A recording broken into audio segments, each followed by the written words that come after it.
ओम श्री गणेशाय नमः। ओम गौरी सुताय नमः। चौथ माता की जय। प्रिय श्रोताओं, आज गणेश चतुर्थी के शुभ अवसर पर सुनिए विघ्नहर्ता भगवान श्री गणेश और चौथ माता की कथाएं है।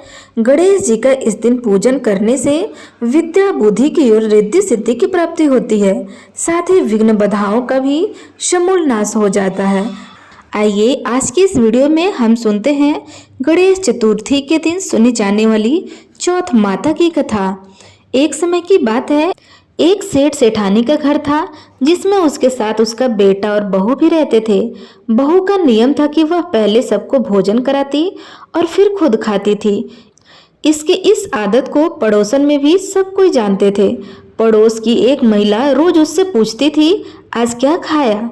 तब बहू हर बार जवाब देती थी कि ठंडो बासी। यह सुनकर एक दिन सेठ का बेटा सोच में पड़ गया। उसने तय किया कि घर में स्वादिष्ट पकवान बनाए जाएंगे और सब साथ बैठकर खाना खाएंगे। उसने ऐसा ही किया, लेकिन जब उस दिन भी पड़ोसन ने पूछा तो बहू ने फिर वही जवाब दिया, ठंडो बासी। तब बेटे ने अपनी पत्नी से इस बात का कारण पूछा। तब पत्नी ने उत्तर दिया, हम जो खा रहे हैं वह आपके माता पिता की मेहनत की कमाई है। जब आप अपनी मेहनत से कमाएंगे तभी मैं इसे ताजा भोजन मानूंगी। इस बात से प्रभावित होकर बेटे ने अपनी माँ से कहा कि वह बड़े शहर जाकर खुद की कमाई करेगा।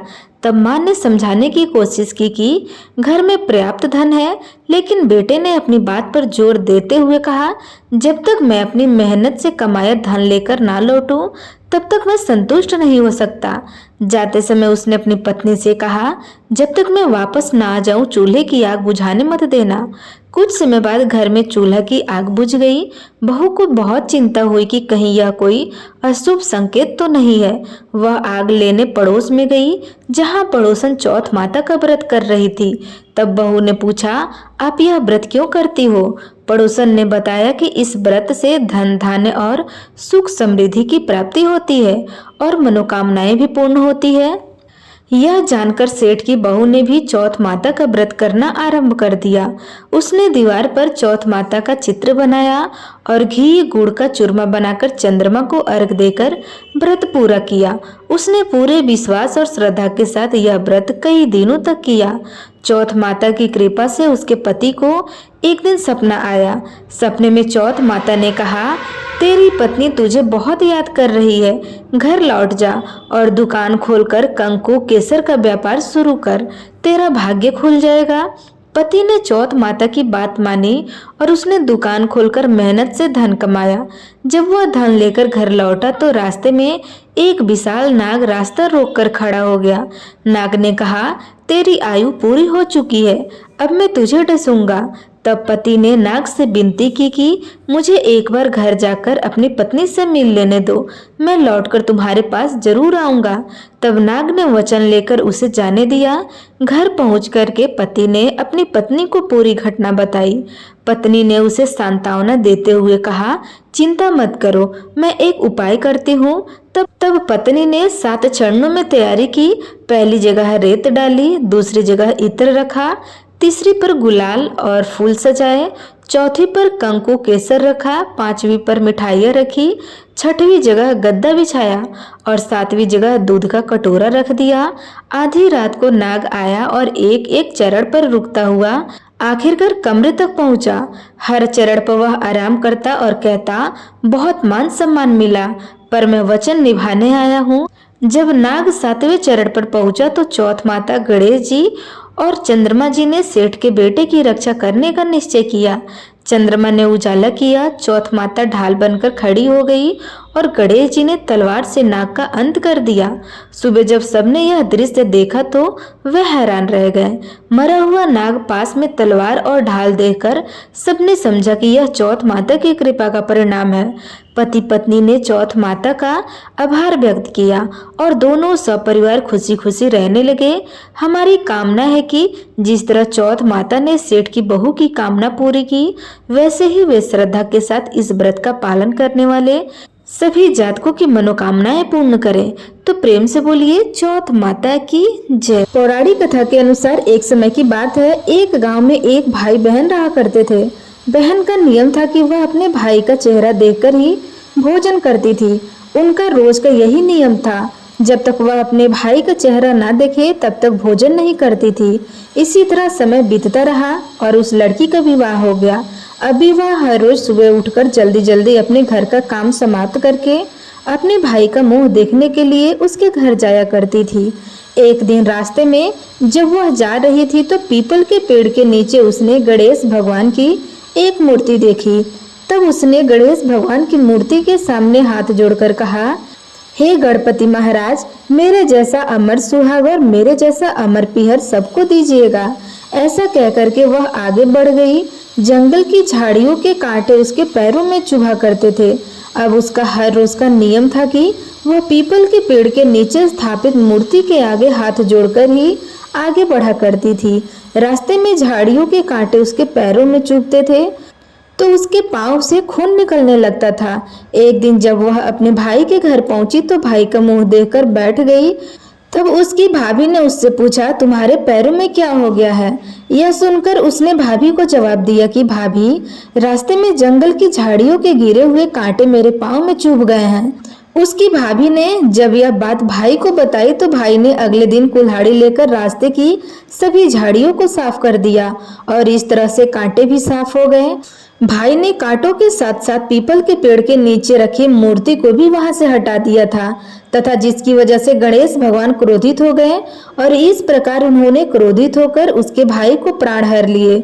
इधर लोग जब उसके भाई को अंतिम संस्कार के लिए ले जाने लगे तब उसकी भाभी रोते हुए लोगों से कहने लगी, आप लोग थोड़ी देर रुक जाओ, मेरे पति की बहन आने वाली होंगी और वह अपने भाई का मुंह देखे बिना नहीं रह सकती, उसका यही नियम है। तब लोगों ने कहा, आज तो देख लेगी पर कल कैसे देखेगी।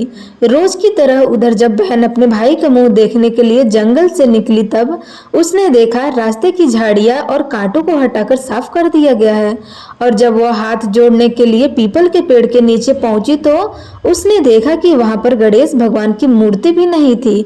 उसने थोड़ी दूर पर गणेश भगवान की मूर्ति पड़ी हुई दिखाई दी।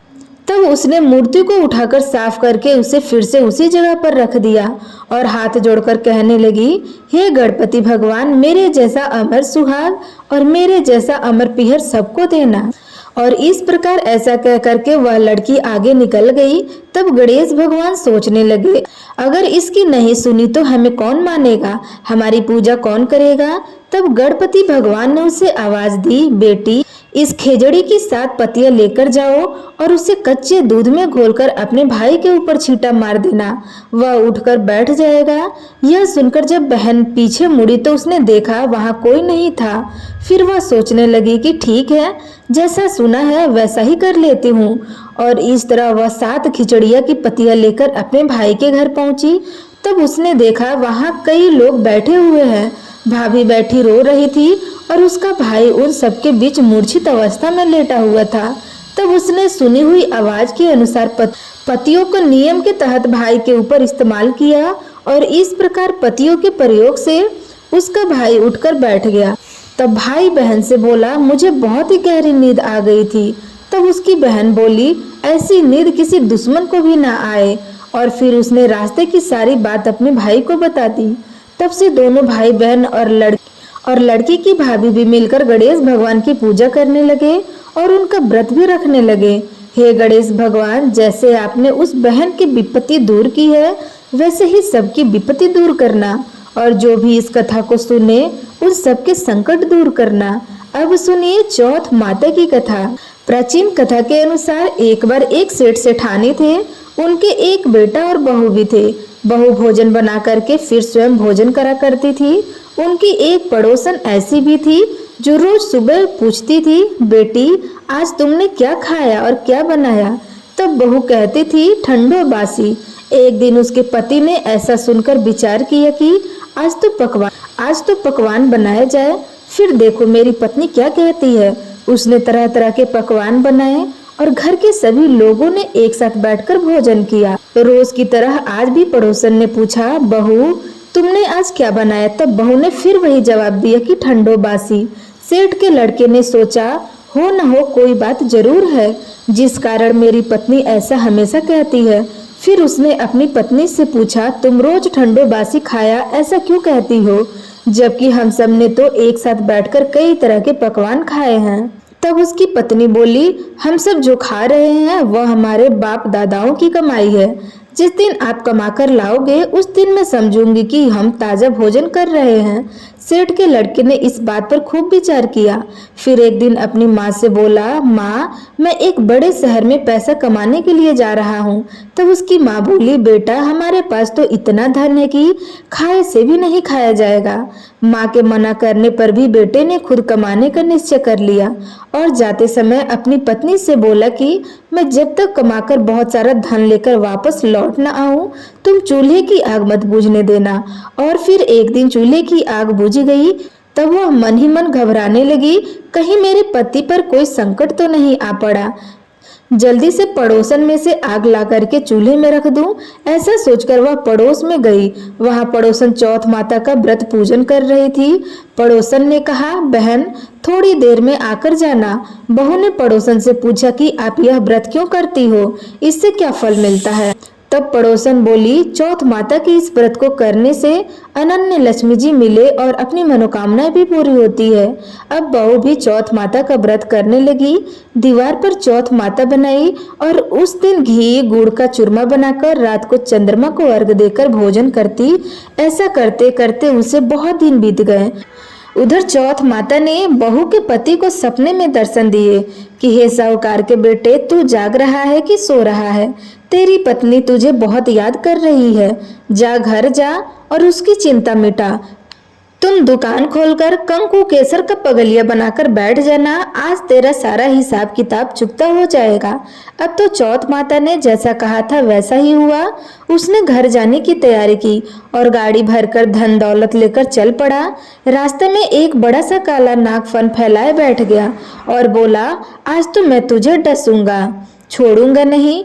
तेरी उम्र पूरी हो गई है। सेठ का लड़का बोला, आज चौथ माता ने मुझे सपना दिया है। मैं तो अपने पत्नी से मिलने घर जा रहा हूँ। वहाँ मेरी पत्नी मेरा इंतजार कर रही होगी, बहुत चिंता कर रही होगी और मैं उससे मिलकर जरूर वापस आऊंगा।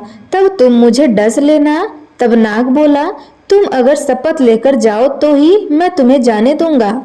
अगर तुम लौट कर नहीं आए तो मैं तुम्हारे घर आकर के तुम्हें डस लूंगा। इस प्रकार साहूकार का वह बेटा सांप को वचन देकर अपने घर पहुंच गया।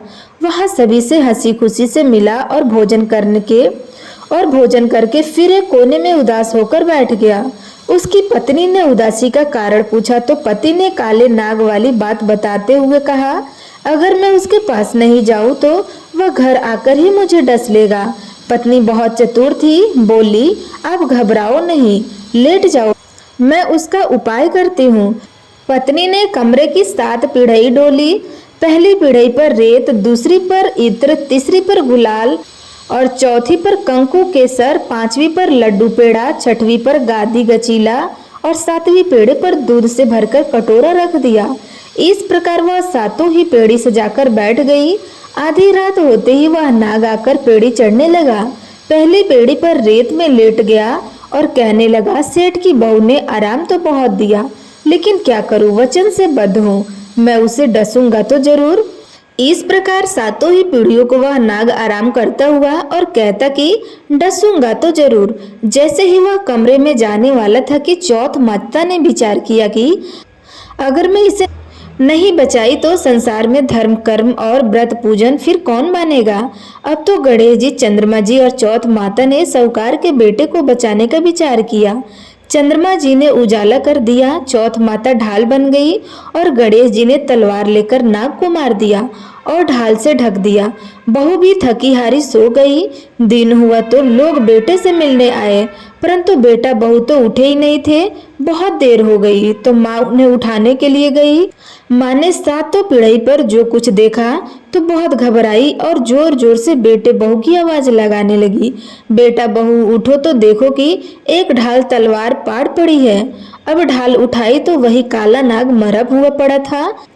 तब बेटा बहू ने सोचा कि आज तो धर्म कर्म ही आड़े आ गए हैं। अब भगवान श्री गणेश और चौथ माता ने हमारी रक्षा की है। चौथ माता, आपने जैसे सेठ के बेटे और बहू की रक्षा की, वैसे सबकी रक्षा करना। प्रेम से बोलिए चौथ माता की जय, गणेश भगवान की जय।